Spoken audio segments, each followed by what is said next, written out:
Pastor David Ruiz, muy buenas tardes. Qué gusto tenerlo con nosotros en esta oportunidad. Yo sé que usted es el director de Conexión Global para un ministerio que se llama Avan.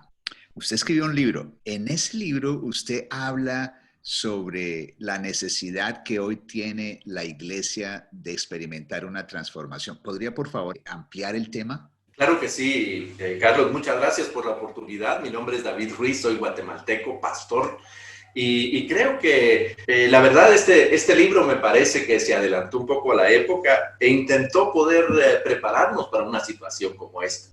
Pero me parece que en muchos aspectos hemos llegado tarde. Estamos en un momento en el que se están poniendo a prueba no solamente los gobiernos, los sistemas de salud, los sistemas económicos del mundo, sino también la iglesia. Creo que en momentos como estos, cuando comienza la pandemia, cuando se cierran las iglesias, de pronto nos damos cuenta que nos hemos equivocado en las prioridades que tenemos, que hemos estado invirtiendo el tiempo y la atención en cosas que en este momento no podemos usar y sin embargo la iglesia sigue funcionando.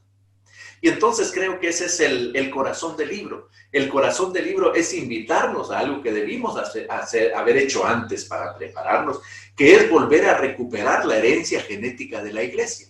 ¿A qué me refiero? Bueno, en el pasaje de la Gran Comisión que nosotros encontramos en Mateo capítulo 28, versículos 19 al 20, nosotros encontramos los 5 elementos fundamentales que hacen funcionar a una iglesia.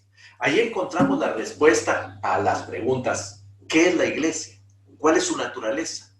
¿Cómo mide la iglesia su éxito? ¿Qué significa ir a todas las naciones? ¿Qué significa preparar a los cristianos para la vida? Y finalmente, ¿qué significa que Cristo esté con nosotros?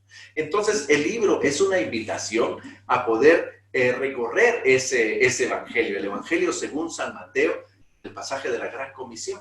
Así que lo que haremos durante ese tiempo, del seminario, y lo que realmente es el corazón del libro, es ayudarnos a poder recuperar esos elementos. Los elementos de, primero, ¿cuál es la naturaleza de la iglesia? En segundo lugar, ¿cuál es el propósito de la iglesia? En tercer lugar, ¿cuál es el llamado de la iglesia? ¿A qué la llamó el Señor?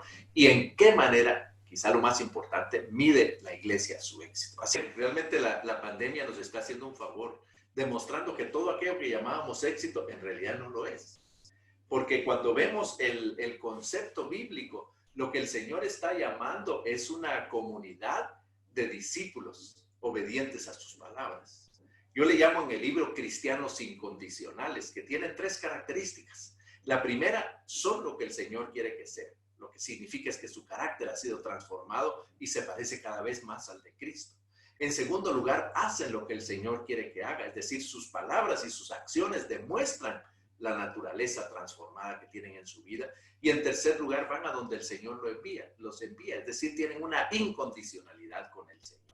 Entonces, cuando lo vemos desde esa perspectiva, nos damos cuenta que la medida de éxito de la iglesia es la cantidad de discípulos obedientes a la palabra del Señor que la iglesia está produciendo simultánea y sistemáticamente en su Jerusalén, en su Judea, en su Samaria y hasta lo último de la tierra.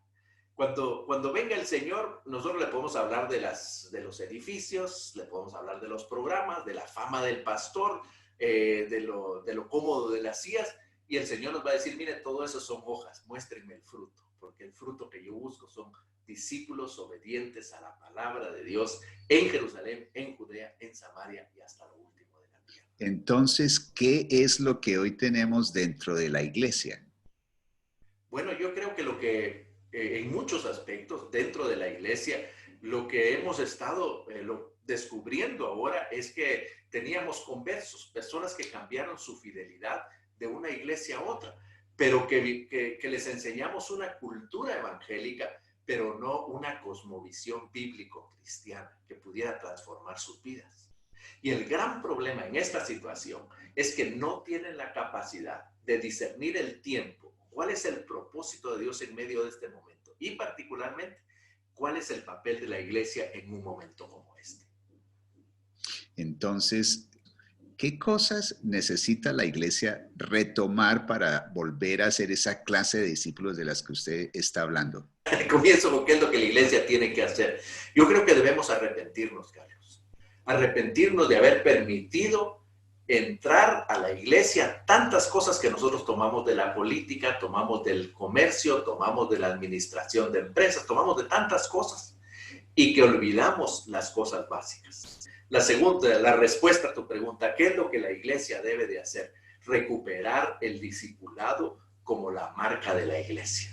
Ahora, el gran problema que tenemos es que nos damos cuenta que nuestros miembros, ahora que no pueden reunirse, no tienen la capacidad de poder tener una relación personal con el Señor. De que esa relación les transforme, les ayude a ver esta realidad y les permita ser de impacto. Así que mi recomendación es recuperemos el discipulado. Dejemos todo a un lado, de todo modo no lo podemos utilizar todo aquello de lo que estábamos ocupados, que eran los edificios, los sistemas, la estructura, los programas, todas esas cosas ya no las podemos usar. Enfoquémonos en recuperar el discipulado como el centro del proceso de la iglesia, como el centro de nuestra responsabilidad. Invirtamos todos nuestros recursos en recuperar eso en la vida de los cristianos. Quizá todavía estamos a tiempo. Entonces, durante este seminario, usted nos estará realmente llamando a retomar el concepto que Cristo estableció en cuanto a cómo se hace iglesia, el propósito de la iglesia, la misión de la iglesia. Exactamente, Carlos. Lo que haremos durante este seminario es comenzaremos nuestra trayectoria en reversa en el Evangelio según San Mateo. Comenzaremos analizando con detenimiento el pasaje de la Gran Comisión y luego lo vamos a utilizar como clave exegética para entender los capítulos 16, capítulo 18 y capítulo 21 del Evangelio según San Mateo. En cada uno de ellos vamos a encontrar las 3 lecciones básicas para la iglesia en el día de hoy. Pastor David Ruiz, muchísimas gracias por aceptar nuestra invitación. Estamos con expectativa para tener ese tiempo juntos. Estamos invitando a los líderes en Latinoamérica, en los Estados Unidos, a que se unan a este tiempo de transformación de la iglesia. De nuevo, muchísimas gracias por estar con nosotros y esperamos estar allí en el mes de octubre. Con la ayuda del Señor, Carlos, y a ustedes gracias por la invitación. Y para quienes nos ven, les invito a que acepten esta invitación, que se unan con nosotros y que volvamos a la palabra para recuperar esa herencia genética de la iglesia. Un abrazo para todos ustedes, que el Señor los bendiga.